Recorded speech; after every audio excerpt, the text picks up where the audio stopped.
Hello friends, আপনারা কেমন আছেন? আশা করি ভালো আছেন, সুস্থ আছেন। আর আজকে আমি নতুন একটা ভিডিও নিয়ে চলে এলাম। এই ভিডিওটা হচ্ছে আজকে আমাদের বাড়িতে ছোটোখাটো একটা অনুষ্ঠান হবে। তো অনুষ্ঠানটা কি সেটা আপনাদের বলি চলুন। এই যে দেখছেন, এই যে আমার বোনের রেজিস্ট্রি ম্যারেজ হবে আজকে। তো বোন আর বোনের হাজব্যান্ড বসেই আছে, দুজনে ম্যাচিং ড্রেস পরে। তো হাজব্যান্ড বলছি কারণ সরকারিভাবে বিয়ে হচ্ছে এটা, তো হাজব্যান্ড বলাই যেতেই পারে এখন। এই যে রেজিস্ট্রি ম্যারেজটা করছে ওটা আমার বোনের বান্ধবী হয়, আর বোনের বান্ধবী শুধু না, ওটা আমাদের পাড়ার মেয়েও হয়। সে যাই হোক, তো এই যে রেজিস্ট্রি ম্যারেজটা হচ্ছে এখানে কিন্তু আমরা বাইরের কেউ না, সবাই কিন্তু বাড়ির ফ্যামিলি মেম্বারই আছে। কেন আমাদের বাড়িতেই শুধু 24-25 জন ফ্যামিলি মেম্বার আছে।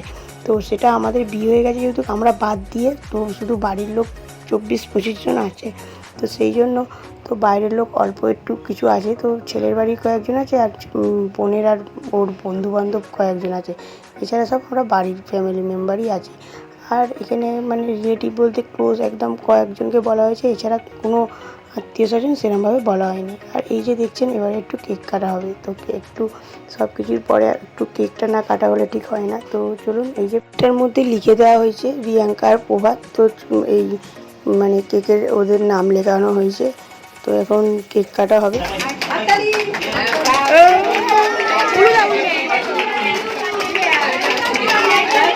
কেক কাটার সময় আমার একটা দাদার মেয়ে আছে, সে বলছিল হ্যাপি বার্থডে রিঙ্কি পিসি, কেননা আমার বোনকে বাড়িতে রিঙ্কি বলে ডাকে। তাই জন্য ও হ্যাপি বার্থডে রিঙ্কি পিসি বলছে, ভেবেছে রিঙ্কি পিসির জন্মদিন। তো ও তো বাচ্চা, ও তাই জন্য বুঝতে পারছিল না। তো যাই হোক, এদিকে কেক কাটা হয়ে গেছে আর কেক খাওয়ানো হয়ে গেছে। আমার বোনের হাতে একটা আংটি পরিয়ে দিল। আংটিটা পরিয়ে দেওয়ার পর আমরা সবাই মিলে হাততালি দিয়ে কংগ্রাচুলেশন জানালাম।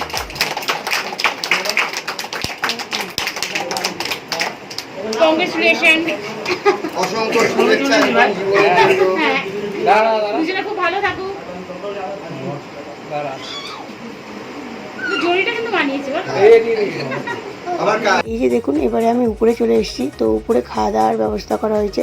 তো প্রথমে তো কেউ বড়রা খেতে বসতে চায় না, যারা দূরে বাড়ি যেতে চায় তো তারা আগেই বসে, আর বাচ্চাদেরকেই আগে জোর করে বসানো হয়। সব বাচ্চারা যেহেতু খেতে বসে গেছে, আমার ছেলেকে বলতে আমার ছেলেও বসে গেছে, তাই জন্য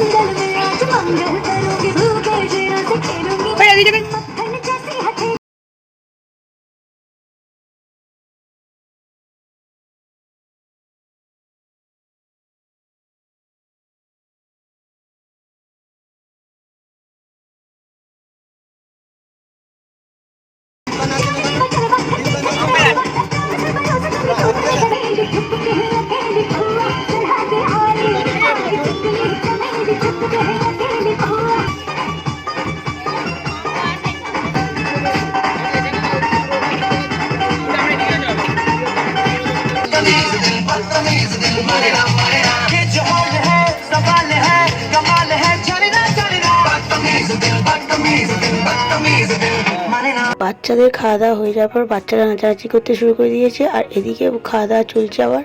তো ছাদেরই এক সাইডে ওরা নাচানাচি করছে আর এক সাইডে খাওয়া দাওয়া চলছে।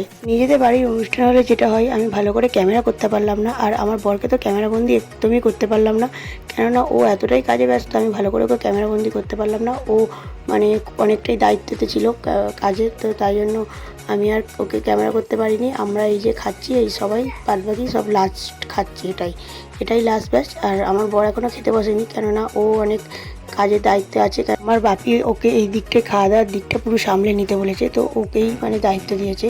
তো তাই জন্য ও আর খেতে বসেনি। তাও সবাইয়ের খাওয়া হয়ে গেলে ও লাস্টে খাবে। তো ও একা না, ওর সঙ্গে আমার নকাকাও খায়নি। তো তাই জন্য আমরা খেতে বসে গেছি। তো এখন ভিডিওটা এখানেই শেষ করছি। যদি কারোর ভালো লাগে একটা লাইক করুন, কমেন্ট করুন, আর যারা যারা চ্যানেলটা সাবস্ক্রাইব করেনি প্লিজ একটু সাবস্ক্রাইব করে দেবেন। সবাইকে টাটা।